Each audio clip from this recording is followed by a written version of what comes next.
우리 오늘 하나님께서 어버이 주일로 지키도록 그렇게 명하신 날입니다. 우리 좌우에 계신, 앞뒤에 계신 우리 이 교회를 지켜오신 우리 신앙의 어머니들, 아버지들께 우리 감사합니다. 우리 표현했으면 좋겠습니다. 우리 좌우를 보시면서 감사합니다.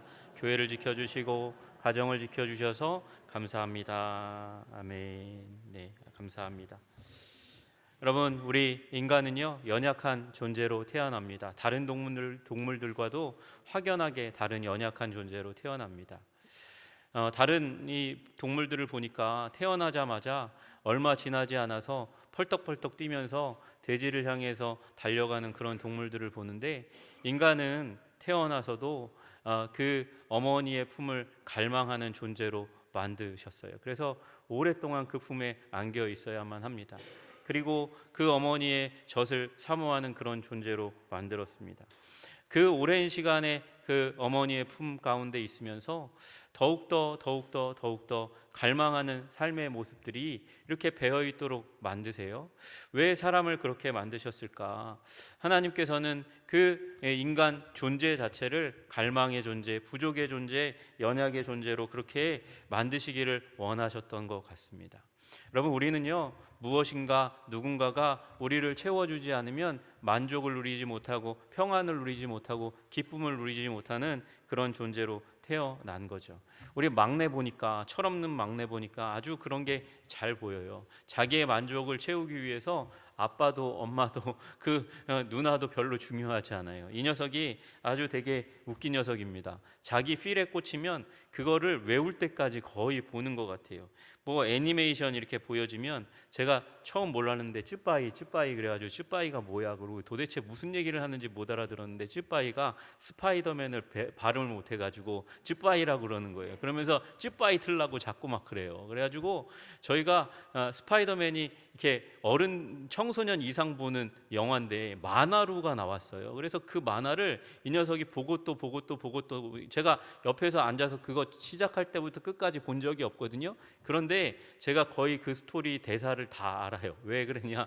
그 녀석이 그걸 정말 외울 때까지 보여요. 그래서 제가 어느 날은 그 녀석이 어디 딱 갔다 온 순간에 쫙 앞으로 돌렸어요. 그랬더니 여기 아니라 그러면서 난리를 치는 모습을 보입니다. 무언가 자신의 삶 가운데 이렇게 흥미의 대상이 조금씩 변하지만 무언가로 채워야 되는 게 인간의 존재인 거죠. 여러분, 뭐 어저께 지난주에 제가 깜짝 놀란 소식을 들었어요. 우리 이든이가 마구 울었다는 거예요. 울었대요. 그 유아교회에서 계속 울었대요. 왜 울었냐 그랬더니 재현이 안 온다고, 저희 막내 안 온다고 울었대요. 펑펑펑펑 울었대요. 보니까 이든이가 자기 친구 또래가 없는데 우리 재준이가 똑같은 나이가 됐어요. 그런데 8시 반에 와가지고 엄마가 여기 와가지고 이제 반주를 하시니까, 봉사를 하니까 그 엄마 품을 딱 떠난 순간 이제 재현이가 와야 되는데 재현이가 안 온다고 펑펑펑펑 눈물을 그렇게 곡하듯이 운다는 거예요. 엄마 아빠의 품을 조금 더 지나면 친구의 그런 품이 중요하고 그들과 함께 있는 시간들이 너무도 중요하죠. 우리는 누군가 이 우리를 채우고자 하는 그런 물건이 있고, 또 우리와 함께 하고자 하는 보고 싶은 사람들로 가득 차 있는 것이 어떻게 보면 우리의 인생일지 모르겠습니다. 저희 아이들도 저를 그렇게 갈망했던 순간이 있었는데 요새 찬밥이 돼서 너무 안타까워요. 우리 첫째 아들이 한 7살쯤 됐을까? 그때에 6살, 7살쯤 됐었을 것 같아요. 제가 그때 이제 선교단체, 선교한국이라는 단체에서 우리 여름 8월 달에 그 수련회를 준비하거든요. 그때 4,000명, 5,000명 전국에서부터 모여드는 그 청년들을 섬기느라 그렇게 아침 일찍 나갔어요. 그리고 저녁 늦게 왔어요. 아침 일찍 나가고 저녁 때 늦게 오니까 아이가 잘 때 나가서 아이가 잘 때 들어오는 일이 많이 있었던 것 같아요. 그러니까 제가 분명히 집에 들어갔거든요. 집에 안 들어간 날이 없어요. 믿어주세요. 예. 집에 안 들어간 날이 없어요. 그런데 우리 첫째 아들은 아직 말을 할지 모르는 상황인데, 첫째가 말을 이제 막 배워가는 상황에서 아빠가 잘 안 보이는 거죠. 안 보이니까 이 녀석이 영화 그 광고의 대사 같은 얘기를 3마디를 저한테 했는데 그게 제 마음에 아직까지 남아 있어요. 어느 날 그 녀석이 저에게 묻는 거예요. 아빠 집은 도대체 어디예요? 그렇게 묻는 거예요. 어? 아빠 집이 여긴데 아빠가 안 보이니까 아빠 집이 어디냐고 묻는 거죠. 그리고 조금 있다 아빠 집 여기라고 분명히 얘기했는데 그게 받아들여지지가 않는가 봐요. 그래서 첫째 아들이 지나가다가 또 다시 한번 아빠한테 와가지고 아빠한테 얘기하는 거예요. 아빠 집에 놀러 가면 안 돼요? 아빠 집 여기라니까. 그렇게 얘기하는데도 잘 못 알아들었던 것 같아요. 조금 지나서 있다가 아빠가 이제 일하러 이제 나가는 그런 상황 가운데 저희 아들이 저한테 마지막으로 결정타를 날렸어요. 아빠 우리 집에 또 놀러 오세요. 그러고 가는 거예요. 얼마나 놀랐는지 몰라요. 아유, 아빠는 그렇죠. 아빠는 정말 바쁘게 이 가정을 채우기 위해서 그렇게 또 하나님이 주신 사명이 있어서 할 일이 있어서 나갔다 오는데 아이들한테는 정말 그 아빠가 함께하고 싶은 그 시간이 너무 소중한데 아빠가 잘 안 보이니까 아빠를 찾는. 그래서 집에 돌아올 때 그 아이들이 깨어 있으면 막 춤을 추듯이 아빠 왔다고 소리를 지르고 아빠 왔다 그러고 소리 지르던 그 모습이 눈에 선합니다. 첫째, 둘째, 셋째가요. 넷째, 다섯째는 아직도 그래요. 근데 첫째, 둘째, 셋째는 이제 아버지가 와도 온둥만둥 있는 줄 믿는지 없는지 뭐 그렇게 보이지도 않아요. 참 안타까운 일입니다. 그 부모에 대한 그 마음, 그 환영하는 마음이 우리 마음 가운데 같이 있죠. 부모님을 어렸을 때 그렇게 갈망하고 소망하는 아빠가 슈퍼맨이었고 아빠가 삶을 채워주는 공급자고 같이 놀아주는 그런 우리 아빠가 놀이동산과 같은 존재인데 어느 순간 지나다 보면 아빠가 왜 있지? 막 이런 마음도 드는 게 우리 인생일지 모르겠어요. 우리 초등학교 3학년 아이가 아버지에 대한 글짓기를 했는데 그때 시를 그렇게 적었대요. 아빠는 왜? 그러면서 이제 제목을 짓고 아빠는 왜? 라는 제목에 이렇게 썼대요. 엄마가 있어서 좋다. 나를 이해해 주어서. 그렇죠. 엄마는 이해해 주는 존재죠. 사랑해 주고 품어 주는 존재죠. 엄마가 있어서 좋다. 나를 이해해 주어서. 냉장고가 있어서 좋다. 나에게 먹을 것을 주어서. 강아지가 있어서 좋다. 나랑 놀아 주어서. 아빠는 왜 있는지 모르겠다. 그렇게 썼대요. 여러분, 우리가 커가면서 자라가면서 친구와 놀면서 세상에 부딪혀가면서 어떻게 보면 부모님의 사랑을 잊어가는 게 또 그렇게 잘 의미를 깨달아가지 못하는 게 어쩌면 우리의 성장의 한 과정, 독립의 과정일지 모르겠어요. 미국의 한 대학교에서 5만 명 대학생들을 대상으로 설문조사를 했대요. 아버지와 TV, 아버지와 TV 중에 어느 한쪽을 선택해야 된다면 뭘 선택하겠는가? 뭘 선택했을 것 같으세요? 약 68%가 TV를 선택했습니다.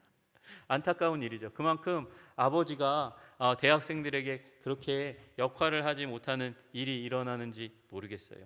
아버지에게 자녀가 고민이 생길 때 가장 먼저 나와 의논한다 이 질문에 아버지 중에 한 50%가 이렇게 그 질문에 표기를 했어요. 예스라고 표기를 했어요.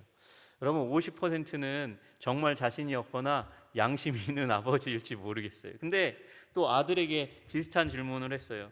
내가 고민이 생기면 아버지와 먼저 의논한다. 여러분 똑같은 역의 질문이잖아요. 그 질문에 몇 퍼센트가 예스라고 대답했을까요? 50% 아버지가 대답했는데 아들은요 20%?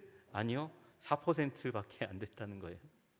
그만큼 어떻게 보면 자녀들이 자라가고 독립하고 그 독립적인 정서를 가져가는데 아버지뿐만 아니라 어머니도 잊혀져가는 존재, 그 보고 싶어하는 지는 존재 가운데서 점점 잊어지는 그런 존재일지 모르겠어요. 세상이 할 일이 있고 바쁘니까 그곳에 관심을 두니까 그런 일이 일어날지 모르겠어요. 저도 아버지에 대해서 그런 마음을 가졌어요. 아빠가 이해되지 않을 때가 있었어요. 여러분 죄송해요. 아버지라고 해야 되는데 저는 아버지보다 아빠라는 단어가 더 좋아요.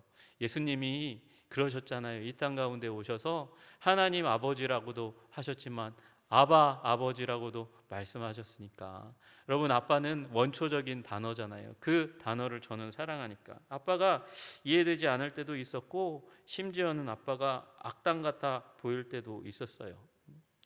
아버지가 저는 우리 가정의 천년일매니까 저희 아버지는 이제 아직 예수님을 믿지 못하던 때가 있었으니까 술도 하시고 담배도 하시고 저는 이해가 안 됐거든요. 그 냄새나는 담배를 왜 하고 그 냄새나는 술을 왜 드시는지 이해가 안 됐어요. 심지어 저희 할아버지도 술 담배를 안 하셨는데 왜 우리 아버지는 술 담배를 하시나? 여러분, 지나고 나니까 아버지가 지고 다니셨을 인생의 고난, 고뇌와 아픔, 그런 것들이 아버지를 그런 것으로 이끌었는지 모르겠다, 그런 생각을 합니다. 근데 아버지가 잘 이해되지 않았던 때는 그런 담배 냄새가 나는 그 가운데 술 취하셔서 저에게 야단을 칠 때도 이해되지 않았지만, 사랑을 표현한다고 표현하는데 그 아버지의 까끌까끌한 수염난 그 볼을 제 볼에, 연약한 볼에 이렇게 부빌 때 얼마나 따갑고 아픈지 몰랐어요. 그런데 그 볼을 부비는 그 아버지가, 그 순간이 너무 싫었는데, 이제는 그 따끔따끔하게 제 볼을 부비는 아버지의 볼이 가끔 그리울 때가 있어요. 보고 싶은 아버지. 이제는 조금 이해할 만한 나이가 되었는데, 어떻게 보면 저 성공했죠. 우리 한성교회 담임 목사 됐으니까 제가 얼마나 성공한 인생입니까? 그리고 우리 5명의 아이의 아버지가 되었으니까 저는 행복한데, 아마도 이 순간을 보시면 가장 기뻐할 분이 저희 아버지인데, 아버지를 보지 못하는 그 마음, 그 마음이 안타까울 때가 있습니다. 그러나 현실에 충실해야죠, 그죠? 아버지를 보내어 드렸지만 하나님이 돌아오게 주님께로 부르셨지만, 그러나 그 순간 이제 아버지를 공경하는 마음을 가지면서 내 앞에 있는 어머니, 아직 살아계신 어머니, 그리고 사랑하고 섬길 분들을 섬기는 것이 주님의 소명, 주님의 부르심인 줄 믿고, 그 부르심에 순종하시는, 충성하시는 여러분 되시기를 주님의 이름으로 축복합니다. 그리움은 가실 수 없는 거예요. 아버지, 어머니에 대한 그리움, 보고 싶어하는 마음은 가실 수 없는 거죠. 어느 분이 SNS에 그런 글을 썼어요. 올해 연세가 101이신 할머니, 그 할머니는 정신이 흐려졌다 맑아졌다, 흐려졌다 맑아졌다를 반복 중이시래요. 사진이 도움이 될까 싶어서 아빠가 옛 앨범을 가져다가 그 어머니이신 그 할머니에게 펼쳐서 보여드렸대요. 누가 제일 보고 싶냐고 여쭈어 보셨대요. 손주가 보고 싶다 말하실 것을 예상했고, 또 먼저 간 자식일 줄 알았는데, 그 자식이 보고 싶다고 할 줄 알았는데, 할머니는 의외의 대답을 하셨대요. 할머니는 엄마가 제일 보고 싶다고 그렇게 말씀하셨다는 거예요. 여러분, 부모는 우리가 인생의 첫 시작에 그렇게 갈망했는데, 그 인생의 중반에 독립의 시기에 잊어버리는 것이 아버지고 어머니인지 모르겠어요. 그러나 이제 시간이 흘러 가면 인생의 중년을 넘어 노년을 향해 갈 때에 중요한 것은 더 중요하게 분명하게 생각나는 그 시기에 부모님의, 이미 찾아볼 수 없는 부모님의 자취, 그 향취, 그것들을 생각하게 만드는 것이 하나님이 우리들에게 주신 본성인지 모르겠습니다. 여러분, 주님께서 우리에게 주신 그 본성을 잘 기억하시고 보존하시는 여러분 되시기를 주님의 이름으로 축복합니다. 하나님이 왜 보고 싶어 하는 그 존재, 보고 싶어 열망하는 존재로 하나님께서는 부모를 두셨을까요? 영어 속담에 그런 속담이 있대요. 하나님은 모든 곳에 있을 수가 없어서 어머니를 만드셨다. 저는 아빠니까 이 속담을 좀 바꿨으면 좋겠어요. 하나님은 모든 곳에 있을 수 없어서 부모님을 만드셨다. 엄마 만들면 인정해요. 엄마가 더 위대합니다. 아이들에게는 제가 막내에게 계속 설득하고 있거든요. 엄마가 좋아, 아빠가 좋아? 엄마! 이렇게. 엄마가 좋아, 아빠가 좋아? 엄마. 온갖 뇌물을 다 갖다 바치거든요. 그 순간에는 아빠라고 가끔 얘기하는데 곧 바뀌어요. 엄마. 아빠가 아니에요. 그러나 여러분, 부모님 우리 다 알잖아요. 부모님 역할이 다를 뿐이지 우리를 사랑하는 분이라는 사실을 압니다. 하나님은, 저는 그리고 사실은 이 속담을 다 완전히 긍정하지 않아요. 하나님은 어디에나 계시죠. 모든 곳에 계시죠. 문제는 우리가 보고 싶어도 볼 수가 없다는 게 문제예요. 우리가 타락했기 때문에 우리가 죄 많은 존재여서 우리가 어디에나 계신 하나님을 볼 수 없습니다. 그래서 어디에나 있는 하나님을 볼 수 없기 때문에 하나님은 우리에게 하나님을 감지하도록 부모님을 주시는 줄로 믿으시기를 주님의 이름으로 축복합니다. 하나님은 부모를 주셔서 부모의 사랑을 통해서 하나님의 사랑을 가장 많이 닮은 부모님의 사랑을 통해서 우리는 하나님의 사랑을 감지하게 만듭니다. 부모님의 사랑, 약자라면 약탈해야 되는데 그 약자를 향해서 약탈하려 하지 않고 약탈당하는 것을, 뺏기는 것을, 나누어 주는 것을 기뻐하는 그런 존재로 부모가 서게 됩니다. 그리고 그 사랑을 경험하게 함으로 말미암아 조건 없이 우리를 사랑하시는 하나님의 사랑을 바라보고 인정할 수 있도록 만드는 것이 하나님의 의도이고 목적인 줄로 믿으시기를 주님의 이름으로 축복합니다. 여러분, 부모님의 사랑을 통해서 우리는 하나님의 사랑을 엿보고요, 하나님께서 주신 부모님을 통해서 하나님의 사랑을 더 분명하고 아름답게 깨닫는 것입니다. 우리는 아까 처음에 서두에 부재의 존재, 연약함의 존재, 채워야 되는 존재라고 말씀을 드렸습니다.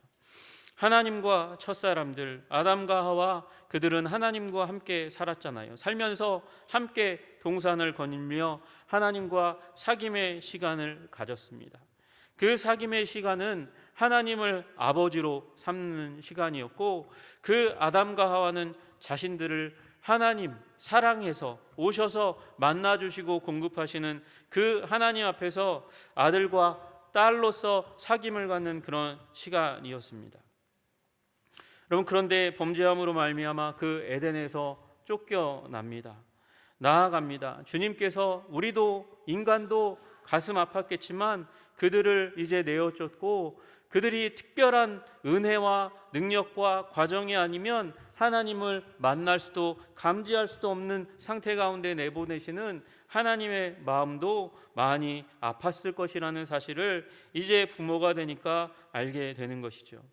여러분, 그 부재의 정서, 가난한 마음, 그 가난한 마음을 통해서 우리는 무엇인가 찾고 또 보고 싶어하는 사람들을 만들고 보고 싶어하는 부모님을 찾고 노년에 그렇게 바라보고 소원합니다. 그리고 그 모든 것의 배후에 우리의 모든 삶을 주관하시는 그 하나님을 만나기를 원하시는 그 하나님의 만남에, 우리를 만나고자 하시는 그 하나님의 마음을 읽으시는 여러분과 제가 되기를 주님의 이름으로 축복합니다. 여러분, 그리고 하나님은 그 마음을 가정 안에 질서로 두기를 원하세요. 그리고 온전하고 회복된 가정이 얼마나 복된 가정인지를 우리에게 알려주시기를 원하시고 계십니다. 물론 그렇습니다. 물론 그래요.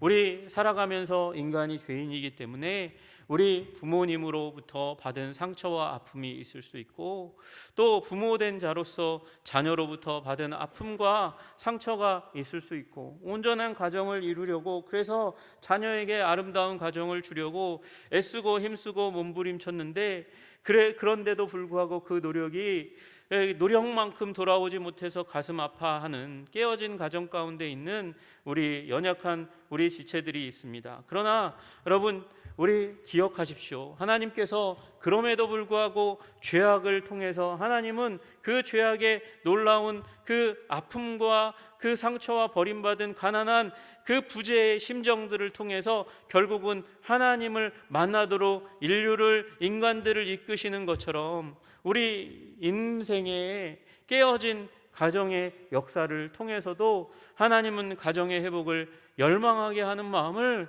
우리 마음 가운데 부어주시는 줄로 믿으시기를 주님의 이름으로 축복합니다. 실패한 가정 가운데 부모님 때문에 배우자 때문에 상처 입고 아파하고 괴로워야 했다면 여러분, 그 괴로움을 뒤바꾸세요. 기도로 뒤바꾸시기를 주님의 이름으로 축복합니다. 갈망으로 뒤바꾸시기를 주님의 이름으로 축복합니다. 주님의 진리가, 주님의 질서가 다시 한번 나와 나의 자녀의 삶 가운데 흘러 들어와 말미암아 이 향후의 인생 가운데는 하나님이 주시는 은총과 복으로 가득 차기를 소망하고 열망하시는 여러분 되시기를 주님의 이름으로 축복합니다. 여러분, 여기에 나와 있는 가정의 질서가 무엇입니까? 가정을 향한 하나님의 진리가 오늘 본문에 공경이라고 말씀하세요. 여러분, 2절에 보니까 내 아버지와 어머니를 공경하라 말씀하세요. 여러분, 이 가정을 만드신 분은 하나님이세요. 하나님이 가정을 만드셨어요. 가정의 가장 화목하고 본질적으로 회복된 모습을 하나님이 가장 잘 알고 계세요. 그 가정을 통해서 하나님은 하나님의 사랑을 깨닫게 하시고 하나님께로 더욱더 우리를 이끄시기를 원하시는 하나님이신데, 그 가정의 질서를 우리에게 가르쳐주는 질서가 무엇이냐? 내 아버지와 어머니를 공경하라고 말씀하세요. 높이 경외하라고 말씀하시는 것이죠. 그러면서 거기에다가 사도 바울이 무엇이라고 붙이냐면 이것이 약속이 있는 첫 계명이니 이렇게 말씀하십니다. 약속이 있는 첫 계명이라고요. 여러분, 우리 출애굽기 20장에 보시면 하나님께서 모세를 통해서 십계명을 주십니다. 그런데 십계명을 보면 십계명 가운데 아니 이상하네, 우리 안식일을 지키라고 말씀하는 것에 굉장히 많은 그 주석이 이렇게 붙여져 있는 걸 보게 돼요. 안식일을 지켜야 복 받는다, 이 말씀을 굉장히 길게 10절과 우리 출애굽기 20장 10절과 11절에 걸쳐서 말씀하세요. 그런데 여기 보니까 우리 사도 바울은 뭐라고 말씀하세요? 이것은 약속이 있는 첫 계명이니 이렇게 말씀하시는 거 보니까 아마 십계명 돌판에는 안식일을 기억하여 거룩하게 지키라 라는 말씀이 있고, 그리고 붙은 말씀은 나중에 붙여진 것 같아요. 십계명 돌판에는 그 말씀만 있는 것 같아요. 그리고 그 다음에 다섯 번째 계명으로 주시는 말씀이 내 부모를 공경하라, 그리하면 내 하나님 여호와가 내가 내게 준 땅에서 내 생명이 길리라, 이렇게 말씀하세요. 여러분, 이 계명, 부모를 공경하라는 계명에는 약속이 붙어 있다는 거예요. 약속이 있는 첫 계명이 부모 공경의 계명이라고 말씀하고 계시는 것이죠. 여러분, 그러니 이 계명이 굉장히 중요한 계명이라는 거잖아요. 놓칠 수 없는 계명이라고 말씀하시는 것이잖아요. 여러분, 유대인들은요, 이 부모 공경의 계명을 대인 계명의 첫 계명으로 여겼다기보다는 대신 계명, 하나님을 향한 계명의 맨 마지막 계명으로 여겼다고 그래요. 아니, 부모님이 사람이 아닙니까? 사람인데 왜 그게 대인 계명에 들어가지 않고 대하나님 계명에 들어갑니까? 여러분, 부모님은 하나님과 같이 존경할 자로 존경하라고 말씀하신다는 거예요. 여러분, 우리 하나님께서 이 땅 가운데 찾고자 하는 사람이 있죠. 누구를 찾기를 원하세요? 우리 예수님께서 그 수가성의 여인을 만나고 나서 하나님께서 찾는 사람을 말씀하시잖아요.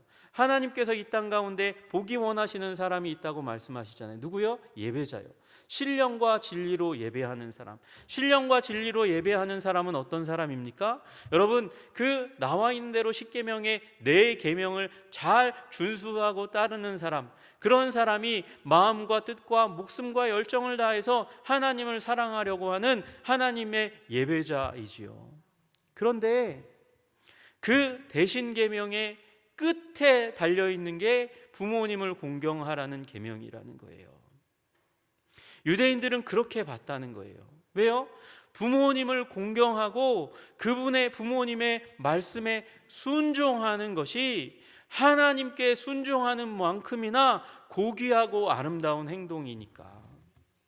여러분, 그러니 하나님을 사랑하고 공경하는 그 말씀의 범위 안에서 부모님을 공경하시기를 주님의 이름으로 축복합니다. 부모님께 연약함이 있죠. 부족함이 있죠. 어디 인간이 완벽한 인간이 있을 수 있습니까? 여러분, 그러나 그 부모님을 하나님과 같이 여기고 하나님과 같이 사랑하고 공경하면 여러분, 죄 가운데 있는 부족하고 연약함이 있는 아버지 어머니의 마음도 성숙하게 하는 그 자녀의 능력이 임하게 될 줄로 믿습니다. 질서요? 가정을 회복시키는 길이요?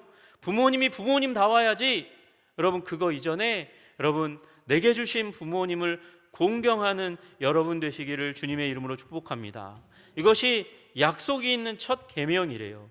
네가 잘되고 성공하고 번영하고 그리고 이 땅 가운데서 장수하는 비결이 여기에 있다고 말씀하시는 그 음성 들으시기를, 하나님의 음성 들으시기를 주님의 이름으로 축복합니다.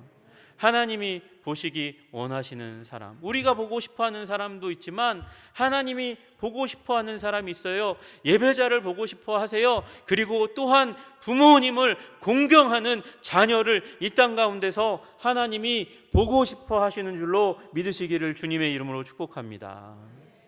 또 하나님이 보고 싶어 하시는 사람이 있습니다. 그 어떤 사람이 하나님을 보고 하나님께서 보고 싶어 하는 사람입니까? 여러분, 자녀를 아름답게 양육하는 자를 이 땅 가운데 하나님이 보고 싶어 하세요. 또 아비들아 너희 자녀를 노엽게 하지 말고 오직 주의 교훈과 훈계로 양육하라, 이렇게 말씀하세요. 아비들아, 어머니는 빠졌네? 아이고 안타까워라. 아버지만 나와서 아버지인 제가 너무 좋을까요? 아니요. 이 말씀은 아버지가 가정에 그 당시에 책임을 맡은 자이고 그리고 더 많이 조심해야 하는 존재이기 때문에 이 말을 붙이고 있는 거예요. 여러분, 그 당시에 이 고대 세계 가운데서는 아버지에게 가정사법권이 있었습니다. 그래서 아들을 가혹하게 매질할 수도 있는 그런 가정이 너무도 로마 제국 시대 안에 편만했어요. 그래서 사건과 사고가 끊이지 않았어요. 어머니보다 아버지가 자녀를 더 힘들고 가혹하게 하는 일이 있었으니까 아버지에게 유의하라고 말씀하시는 거예요. 아비들아 너희 자녀를 노엽게 하지 말라, 분노하게 화나게 하지 말라. 화나게 하면 무슨 일이 일어납니까? 그 무자비하게 아들을 때림으로 노엽게 되는 일이 일어나요. 노엽고 화나고 분노하게 되면 무슨 일이 일어납니까? 자녀의 마음에 상처를 남깁니다. 낙심되게 만들고 자신감을 잃게 만들고 결국에는 믿음에서 떠나가게 만드는 그런 인격적인 그런 상처를 주기 때문에 아버지들이여 더 조심하셔야 됩니다 라고 말씀하고 계시는 거예요. 그리고 주의 그 가운데서 교훈과 훈계로 양육하라, 그렇게 말씀하세요. 여러분, 여기 나와 있는 교훈은 매질을 포함한 거예요. 회초리를 사용하는 교육이 교양이고 훈계는 말로 하는 그런 교육이에요. 그러면 회초리를 허락하시는구나, 그리고 말도 세게 해도 되는구나. 아니요. 여러분, 그 앞에 있는 단서가 굉장히 중요한 단서가 있잖아요. 무슨 단어가 있어요? 주의 교훈과 훈계로. 여러분, 주님 안에서 이 교훈과 훈계로 양육해야 한다고 말씀하시는 거예요. 여러분, 여기 주님이 들어가는 모든 좋은 말들을 집어넣어서 우리의 교육을 그렇게 새롭게 해야 하는 것이죠. 우리의 자녀를 향한 그런 교육을 새롭게 해야 되는 거예요. 주님 보시기에 합당하고 주님에 의해 기초가 다져지고 주님에 의해서 영감받고 주님이 가능하다 말씀하시는 그 범위 안에서 주님으로부터 방향 지시 받아서 자녀를 교훈과 훈계로 양육하는 부모 되시기를 주님의 이름으로 축복합니다. 여러분, 주님께서 보기 원하는 사람들이 이런 자녀이고 이런 부모예요. 우리 부모님께 공경을 드려 가정을 온전케 하는 주의 자녀들 되시기를 주님의 이름으로 축복합니다. 부모 된 자로서 주 하나님을 닮아서 하나님의 뜻을 따라 교양과 훈계하여 가정의 질서가 바로 서는 우리 한성의 모든 각각의 가정 되시기를 주님의 이름으로 축복합니다. 그때의 세상이 이 땅 가운데서 보기 원하는 그 아름다운 가정을 보게 될 줄로 믿습니다. 또 하나, 여러분, 사도 바울은요, 이렇게 아마 가정에 대해서 가장 많이 얘기한 사람 중에 하나가 사도 바울인데도 불구하고 자신의 부모님에 대해서, 자기 형제들에 대해서 이야기하지 않아요. 교회에 이 말씀을 합니다. 왜 그럴까요? 여러분, 그 당시에 교회는 가정교회예요. 이 말은 뭐냐면 가정이 교회고 교회가 가정이었다는 거예요. 여러분, 우리 한성교회가 우리 한성의 믿음의 가족 되기를 간절히 소원합니다. 여러분의 각각의 가정이 예수 그리스도를 믿는 믿음을 가장 소중하게 여기는 교회가 되기를 주님의 이름으로 축복합니다.